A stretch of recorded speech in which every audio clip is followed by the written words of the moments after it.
Hi guys, this is Ranjit, and in this video we'll be doing the full in-depth review for this Pixel Buds Pro, which is the flagship TWS from Google. And guys, this is different from the regular Pixel Buds. The Pro series are the latest, and these actually have active noise cancellation and some advanced function. And guys, these are premium buds to be compared with the Sony XM4s or the AirPods Pro. And the pricing is also very close to these premium buds. The retail pricing for this is about 20,000, but as of now on Flipkart I saw the pricing of about 19,000, as you can see the screenshot, and also some additional discounts are there. So that's what it is regarding the pricing. And these are the buds itself, and we're going to go in depth review. We'll go over each and every topic of this one, and overall rating also I'll give you, so that you have an idea how are these buds. And I'm used to high-end buds. For example, I use the Sony XM4s, the AirPods Pros, and others. So let's start with the physical aspects, build quality and looks, guys. Okay, this comes in this box. You get the buds itself, and you also get some extra tips, and they are in this small tiny case like this. So nice. So two tips over here, one is pre-installed. I didn't have to actually go with the other tips because the default one fitted me perfectly fine. And if you notice, guys, the casing is very similar to the regular Pixel Buds, slightly bigger, I would say, very slightly, but again you won't notice it. So again, this is made up of plastic, but again good quality plastic. That's the same case even with the Sonys and the AirPods, guys. It's all plastic, you don't get metal or whatever. So build quality, not an issue. And we also have a physical button here for pairing, and I like the fact that luckily this one can actually pair simultaneously to two different devices. So that's an exception, because many of the higher end buds don't do that, especially on TWS. And again, even the case is good. You have a satisfying click, and these are the buds itself. And the buds shape is slightly different from the regular Pixel Buds. These are slightly bigger, guys, but again I'll talk about other aspects. Also, it has an in-ear detect sensor, so whenever you take it out, it automatically detects. So in terms of build quality, they're good, and these are actually touch capacitive buttons. In fact, you can control the entire buds with this one. I'll talk about that later. So in terms of casing and all these things, guys, not an issue. I would say good. I don't have a problem, and again, these are pretty compact and can easily slip in your pocket. So in terms of build quality, looks and everything, it's like normal. I don't have a problem. They are very good. Now let's talk about the Bluetooth range.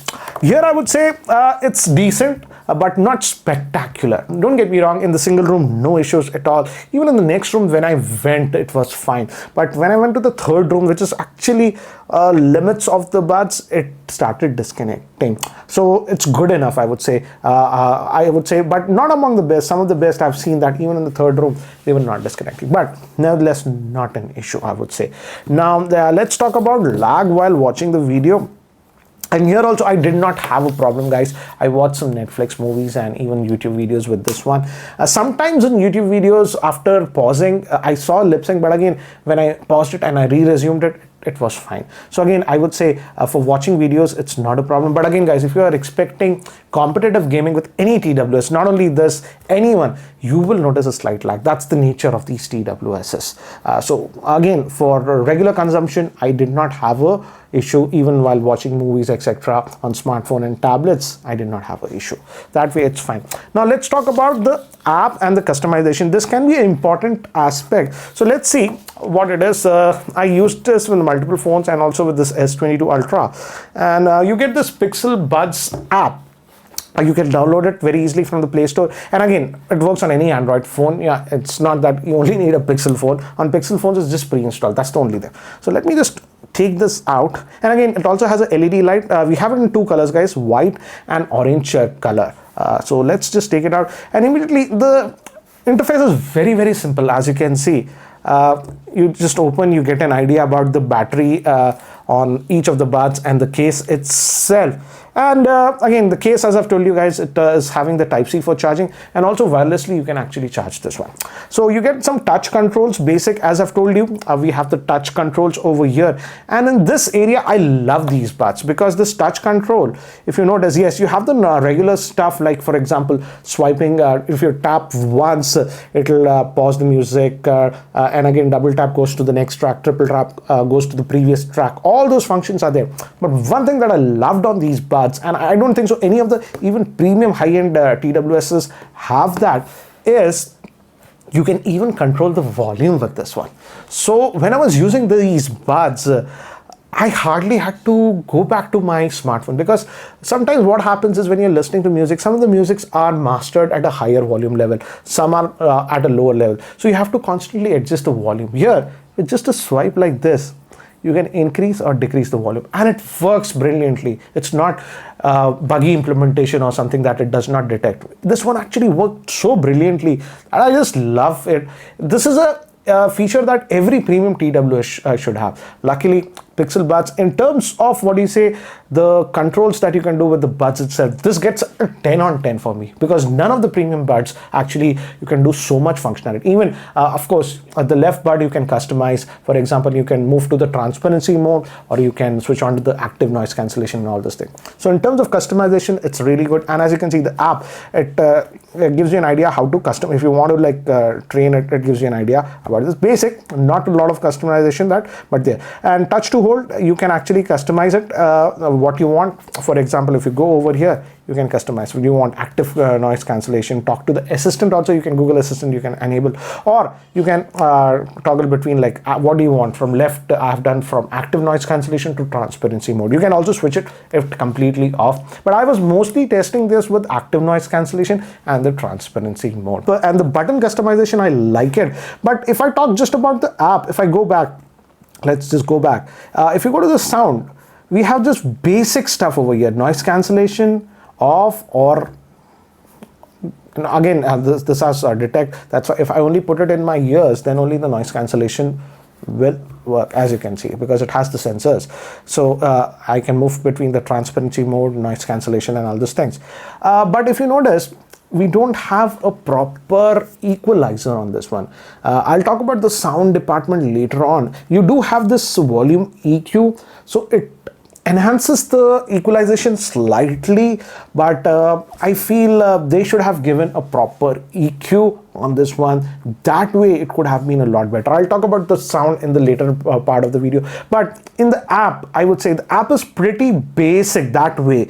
And again, you can do firmware upgrades and all this thing. In fact, I got one firmware upgrade. I think so I saved the screenshot. Yes, as you can see, I did a firmware upgrade. I got one firmware upgrade. So firmware upgrades and all these things you can do. But in terms of other functionality, I would say the app is super basic, considering what Sony does. For example, Sony XM4, in the app they have so many settings to tweak the sound signature. So here I feel Google missed an opportunity big time. And also they don't have that 3D 360 degree spatial sound or whatever. Google said that this will come with an update, so let's see. So in terms of apps, button customization, I would say it's 10 on 10. But in apps, the functionality from the app, I can just give it about just about 6 out of 10, because considering the price point, it's a premium TWS. I expected a lot better. Okay, now let's talk about comfort, because this is one of the most important thing for a TWS. And trust me guys, I have used premium TWSs, and if it's not comfortable, it's simply not a joy. Maybe the TWS sounds the best, but if you can't wear it more than 25 minutes, what's the use? Here I would say the results are mixed, and I'm sort of spoiled, because I also have the original Pixel Buds, and I feel the Pixel Buds are slightly more comfortable than this one in my ears. These are slightly bigger, I think so, to enable the advanced functionality of ANC. And also, don't get me wrong, again, these are super comfortable compared to a lot of TWS, and certainly way more comfortable than the Sonys. But if I have to rate this one, I would rate this one as 8 out of 10. That's what I would rate it. It's okay for about 40-45 minutes. Then afterwards, I have to adjust it, because it gives a little bit pressure to my ears. That way, I would say the Pixel Buds A, the budget ones, were slightly more comfortable. These, I would say, in comfort department are actually they get one less point than the AirPods Pro. So good enough, but not among the best. Now let's talk about active noise cancellation, which is a new big thing with these pros, because that's the big thing with the pros compared to the regular ones. And here again, I would say the active noise cancellation is good. In fact, I could test it a lot because I had recently, just 2 days ago, traveled to Bangalore. So I even could use these on an airline to gauge how's the active noise cancellation. And I would say the active noise cancellation is good. And if I have to rate it out of 10, let's say 10 is the max, I would rate these 8 out of 10. AirPods, I would give 9 out of 10. And the Sony XM4s, I would give it 10 on 10. So what does this 8 means? 8 means that yes, it does give you pretty good active noise cancellation. So when you're listening to music, it gives a more immersive feel.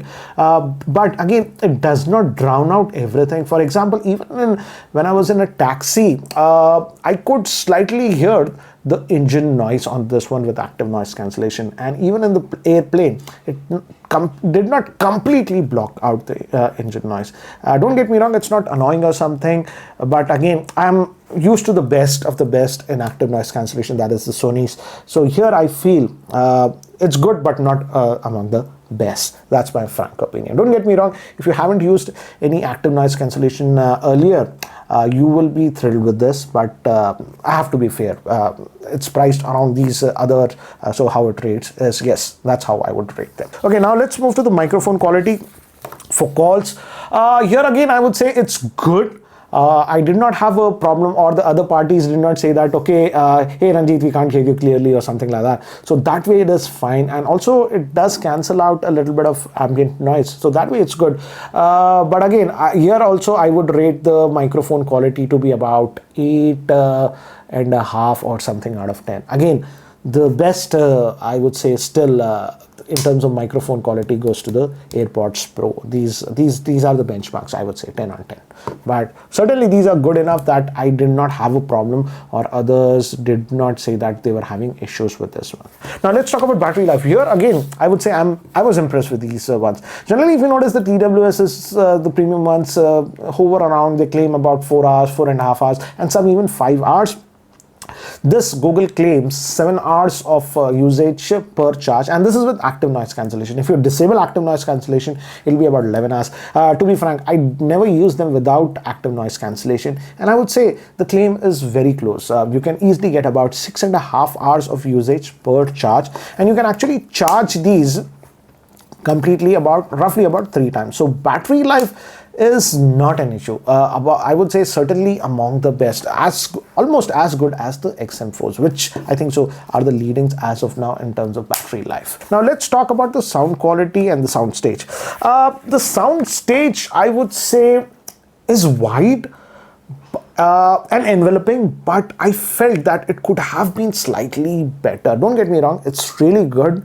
But again, could have been slightly better, and I'll talk about it why. Let's break it down between the bass, mid-tones, and the high notes that are treble. In terms of overall sound signature, I would say these definitely boost the bass by default, even without actually going. Where is this? I have to open this, otherwise this will not detect. I have to here. And if I go to sound, even when the volume EQ was off, I was mostly listening to music with the volume EQ off. Then also the bass is slightly boosted. And I would say that setting, most of you will actually like it.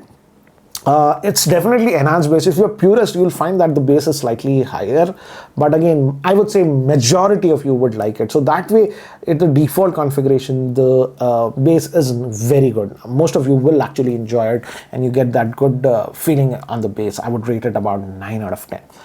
Coming to the vocals, that is the mid-tones and all this thing, these are also produced very well on this one, very clear and all those things. Instrument separation was there, but in terms of vocals, I have seen better ones, I would say, among premium TWS, and here I would rate it as high as about 9 out of 10.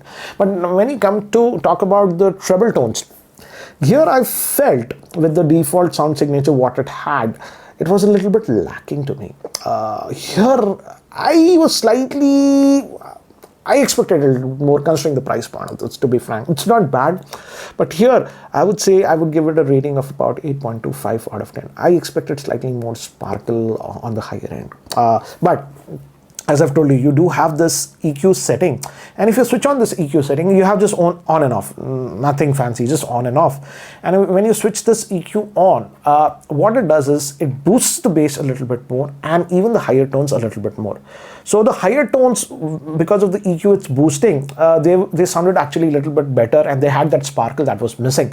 But what happens is that it also boosts the bass a little bit more. Already I told you at the default setting the bass is slightly on the higher side, but now with that EQ it boosts it even more. And I felt for people who are purist or something, they will feel that the bass is slightly excessive and slightly booming with this EQ setting on. That's why I said they should have actually provided a proper equalizer so that a user could manually adjust it. That is a very, very big miss on this one.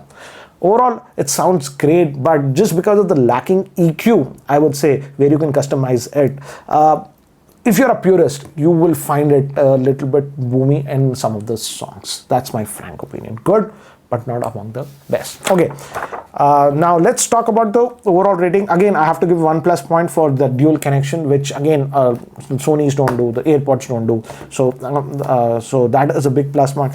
Comfort, as I've told you, it's very, very comfortable, but not among the best. Pretty good. Let's give it a rating of 8.5 out of 10.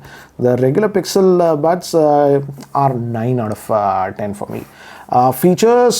Feature wise, again, if I just talk about the app here, I am like, let's give it a 6 out of 10 because of no EQ, no all those things. But ease of use with the buds itself, the type of controls that you have, this is a 10 on 10 for me. Yes, a 10 on 10 for me. ANC quality, as I've told you, good, but again, not among the best. 8 out of 10. Microphone quality, again, pretty decent. I would say, again, I would give it a 8 on 10. Music and sound signature, default, it's good. I know I can get a lot more from this one because the drivers and everything is good. It's just that Google, being stubborn, is not giving us the EQ options, and that EQ option that you have is making the sound a little bit boomy on the higher, the bass end. So here, I would say, I would give it as of now 6.9 out of 10. But if Google with an OTA update actually gives us the EQ options, this rating can actually go up a little bit more easily, because that way you could tweak the sound signature. So overall, I would say these are actually pretty good in my frank opinion.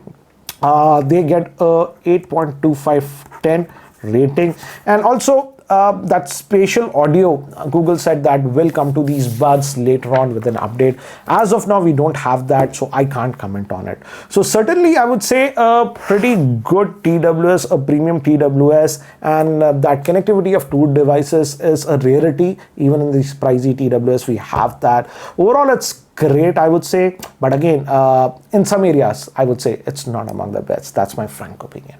But nevertheless, what do you feel about this Pixel Buds Pro? Do let me know in the comment section below. Anyways, guys, that's it for now. Thanks for watching. And if you guys are still not subscribed to my YouTube channel, hit that subscribe button. Anyways, guys, take care. Catch you later.